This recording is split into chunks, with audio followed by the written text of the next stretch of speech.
Hello दोस्तों, नमस्कार। मेरे इस यूट्यूब चैनल में आपका बहुत बहुत स्वागत है। तो आज हम बात करेंगे नीलकमल के बारे में। तो अभी आप देख सकते हैं हम आ चुके हैं नीलकमल के शेयर चार्ट के ऊपर, जो कि हम मैक्सिमम चार्ट देख लेंगे अभी।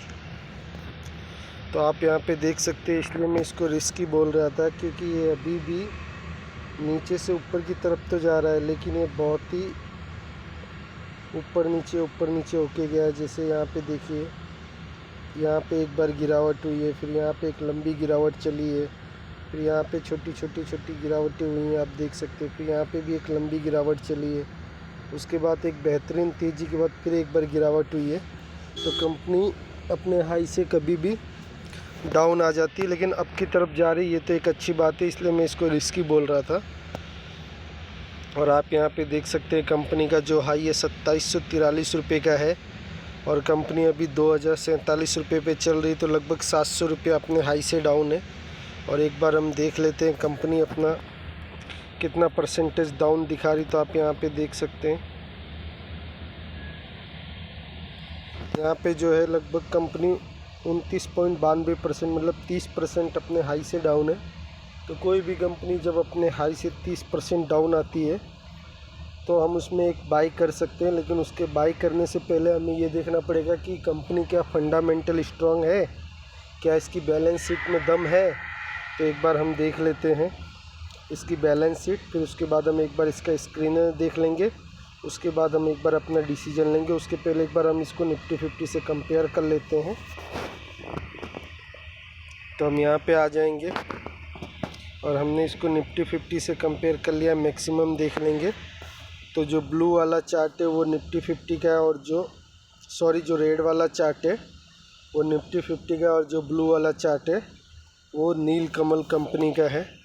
तो आप यहाँ पे देख सकते हैं निफ्टी 50 ने जितनी देर में 1635% का रिटर्न दिया, उतनी देर में नीलकमल ने 4747% का रिटर्न दिया है। तो निफ्टी 50 की अपेक्षा तो ये ज़्यादा रिटर्न दे रहा है, तो ये एक अच्छी बात है।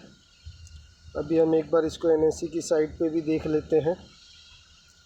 तो हम आ चुके हैं एनएसई की साइट पे। तो 14 तारीख को इसमें जो है 95% की डिलीवरी उठाई गई थी। आप देख सकते हैं 95% की डिलीवरी उठाई गई थी।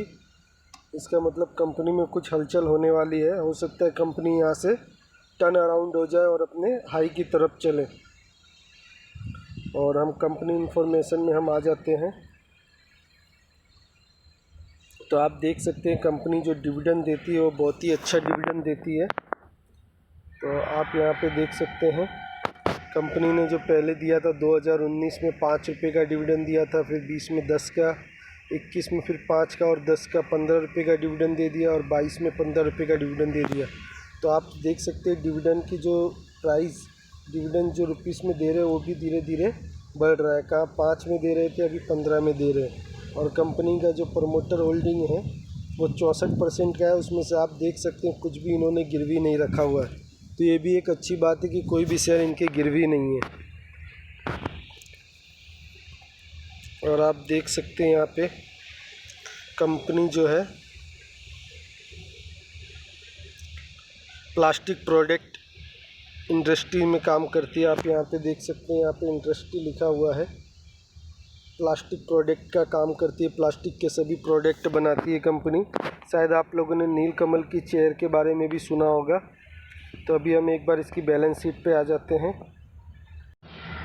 तो अभी हम इसकी बैलेंस शीट के ऊपर आ गए हैं। तो आप यहाँ पे देख सकते हैं कंपनी का जो रिज़र्व है वो धीरे धीरे बढ़ ही रहा है। रिज़र्व एंड सरप्लस आप देख सकते हैं कंपनी के पास पहले 782 करोड़ का रिज़र्व था, उसके बाद बढ़ गया 870 करोड़ हो गया, उसके बाद 938 करोड़ हो गया, और फिर 1038 करोड़, और अभी 1104 करोड़। तो आप देख रहे हैं रिज़र्व ईयर ऑन ईयर बढ़ते ही जा रहे हैं। तो रिज़र्व कहाँ से बढ़ते हैं? जब कंपनी अच्छा खासा प्रॉफिट करती है तो उसके बाद कंपनी जो भी उस प्रॉफिट में से कुछ परसेंटेज अपने रिज़र्व एंड सरप्लस में डाल लेती है, जो कि कंपनी को आगे चल के काम में आते हैं। तो रिज़र्व एंड सरप्लस बढ़ना कंपनी के लिए एक गुड मतलब अच्छी बात होती है। और आप यहाँ पे देख सकते हैं लॉन्ग टर्म बोरोविंग जो है कंपनी के ऊपर अभी 109 करोड़ का कर्जा है। पहले 0 करोड़ था, फिर उसके बाद 44 हो गया, फिर 47, फिर 28 और अभी फ़िलहाल कंपनी के ऊपर 109 करोड़ का कर्जा है। और शॉर्ट टर्म बोरोविंग में भी आप देख सकते हैं कंपनी के ऊपर पहले 92 करोड़ का था, फिर 6 का हो गया, घटा के फिर 0 कर दिया और अभी 57 करोड़ का कर्जा है कंपनी के ऊपर। तो 109 करोड़ और 57 करोड़ लगभग 165-166 करोड़ के आसपास होता है। तो कंपनी अच्छे खास अभी तक तो हमको दिख रही, तो इतना बड़ा कर्जा होना भी कोई गलत बात नहीं है। कंपनी के ऊपर इतना कर्जा तो रह सकता है। और कंपनी के पास जो अभी कैश एंड कैश बैलेंस है वो 60 करोड़ का है, तो ये भी एक अच्छी बात है। तो अभी हम एक बार लास्ट बार इसके स्क्रीनर पे आ जाते हैं। तो अभी आप देख सकते हैं हम इनके स्क्रीनर पे आ चुके हैं। तो आप यहाँ पे देख सकते हैं मार्केट कैप जो है इनका 3060 करोड़ का है, तो ये लगभग मिड कैप कंपनी है।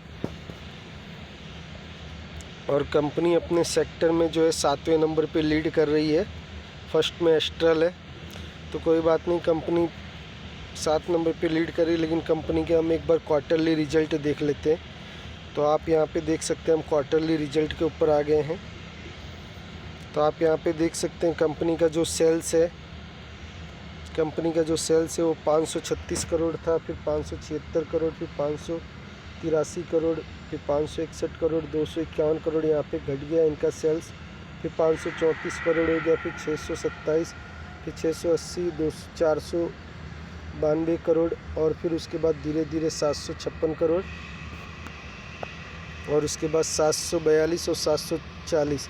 तो आप क्वार्टरली रिजल्ट में भी देख सकते हैं कि इनका सेल्स 536 करोड़ से 740 करोड़ तक गया है, लेकिन बीच बीच में ये डाउन हुआ है। तो इनके सेल्स में कभी कभी डाउन भी आ जाता है। उसके बाद आप इनके एक्सपेंसेस देख सकते हैं। सेल में से एक्सपेंसेस माइनस करने के बाद इनका ऑपरेटिंग प्रॉफिट आ जाता है। तो हम डायरेक्ट इनका नेट प्रॉफिट ही देख लेते हैं। तो आप यहाँ पे देख सकते हैं कंपनी पहले 49 करोड़ कमाई, फिर 30 करोड़, 32 करोड़, फिर 29 करोड़ का लॉस किया, फिर उसके बाद 50 करोड़, 54 करोड़, 38, फिर एकदम से डाउन हो गया 2 करोड़, फिर 28 करोड़, फिर 34 करोड़, फिर 20 करोड़, फिर 29 करोड़। तो इनकी जो प्रॉफिट मार्जिन है वो कंटिन्यू बढ़ नहीं रही है, अच्छी खासी चलती है, फिर बीच में अचानक से डाउन हो जाती है। इसलिए मैं इसको एक रिस्की शेयर बोल रहा था, लेकिन कंपनी प्रॉफिटेबल है, अच्छा प्रॉफिट कर रही है। ऐसे ही हम इसको ईयरली में देख लेते हैं कि 2011 से हम देख लेते हैं कि कंपनी क्या प्रॉफिट कर रही है, नेट प्रॉफिट। लेकिन इस कंपनी का आप ईपीएस भी देखिए तो ईपीएस भी बहुत अच्छा है। तो पहले हम नेट प्रॉफिट की बात कर लेते हैं, उसके बाद ईपीएस देख लेते हैं। तो 2011 में कंपनी जो है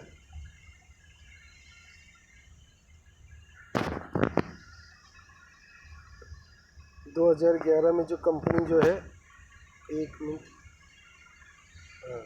कंपनी जो है 54 करोड़ कमाती थी, फिर बढ़ गया 62 करोड़, फिर हल्का डाउन हुआ 38, फिर बढ़ा 48, 51, 116 करोड़, 124 करोड़, फिर 124 करोड़ फ्लैट ही रहा, फिर 118 करोड़, 142, 113। तो आप देख सकते हैं कंपनी का जो प्रॉफिट हो कैसे बढ़ते जा रहा है, फिर 83, फिर 100 करोड़। तो कंपनी जो है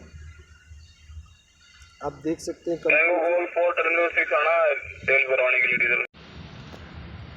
तो आप देख सकते हैं कंपनी 54 करोड़ से लेके अभी 100 करोड़ तक पहुंच गई है। तो कंपनी में प्रॉफिट तो हुआ है, इनका प्रॉफिट का मार्जिन ऊपर गया है, लेकिन बीच बीच में इनका प्रॉफिट डाउन हो जाता है। इसलिए मेरे को लग रहा है शेयर भी डाउन हो जाता है, इसलिए इसमें बीच बीच में हल्की सी गिरावट आती रहती है। और हम एक बार इनका शेयर होल्डिंग पैटर्न भी देख लेते हैं किस तरह से है। तो आप देख सकते हैं हम शेयर होल्डिंग पैटर्न पे आ गए हैं। तो कंपनी के पास 2019 में 63% प्रोमोटर होल्डिंग थी, जो कि अभी बढ़ के 64.53 हो गई है। तो प्रोमोटर ने अपनी होल्डिंग बढ़ाई है, तो ये एक अच्छी बात है, गुड थिंकिंग है। थोड़ा सा ही बढ़ाया है, लेकिन बढ़ाया है। एफआईआई इसके पास 1.93 है और डीआईए इसके पास 19.82 है। और पब्लिक के पास आप देख सकते हैं पहले 19% था, जो कि अभी 13% है। तो आप देख सकते हैं पब्लिक के पास से शेयर गायब हो रहे हैं और प्रोमोटर के पास और डीआईए इसके पास जा रहे हैं। तो इसका मतलब इसमें एक पॉजिटिव थिंकिंग है कि कंपनी का शेयर कोई छोड़ना नहीं चाह रहा है।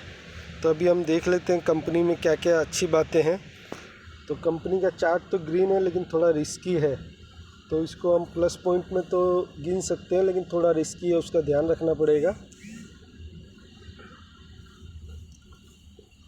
उसके बाद कंपनी का सरप्लस और रिजर्व बहुत अच्छा बढ़ रहा है, ये तो बहुत अच्छा बढ़ रहा है, ये भी एक अच्छी बात है। थोड़ा सा भी इस समय थोड़ा सा कर्जा हुआ है कंपनी के ऊपर। कंपनी प्रॉफिटेबल है, लेकिन बीच बीच में प्रॉफिट इनका डाउन हो जाता है, इसलिए मैं इस कंपनी को थोड़ा रिस्की बोल रहा हूँ। और प्रमोटर होल्डिंग अच्छी खासी चल रही है, तो कंपनी में पॉजिटिव थिंकिंग, पॉजिटिव पॉइंट तो बहुत है, ठीक है। और कंपनी प्लास्टिक प्रोडक्ट में काम करती है, तो मुझे तो कंपनी ठीक ठाक लग रही है। अभी कंपनी 30% डाउन है, तो अभी हम बाई करेंगे इसको, तो 5 से 10% का हम प्रॉफिट इसमें आराम से निकाल सकते हैं शॉर्ट टर्म में। बाकी लॉन्ग टर्म के लिए तो ये कंपनी इतनी खास दिख नहीं रही है, लेकिन शॉर्ट टर्म में आप अच्छा प्रॉफिट इसमें कर सकते हैं, क्योंकि 30% डाउन है, तो वहाँ से कितना परसेंट और डाउन हो सकती है। एक प्रॉफिटेबल कंपनी, अच्छा रिज़र्व है, अच्छा रिज़र्व एंड सरप्लस है, तो कंपनी ज़्यादा से ज़्यादा 5 या 10% और डाउन होगी, उसके बाद तो ये अप ही जा सकती है। तो अगर आपको बहुत रिस्क लग रहा हो तो आप इनके क्वार्टरली रिजल्ट देख लीजिए। क्वार्टरली रिजल्ट अगर अच्छे आते हैं तो आप तब बाय कर सकते हैं, और बाकी मेरे ख्याल से तो अभी बाय करके चल सकते हैं। ये वीडियो मैंने एजुकेशन पर्पस से बनाया है, आप भी अपनी रिसर्च कीजिएगा। अगर मेरा वीडियो अच्छा लगा है, वीडियो बनाने का तरीका अच्छा लगा है, तो मेरे चैनल को लाइक कीजिए, सब्सक्राइब कीजिए, शेयर कीजिए। मिलेंगे नेक्स्ट वीडियो में, बाय बाय।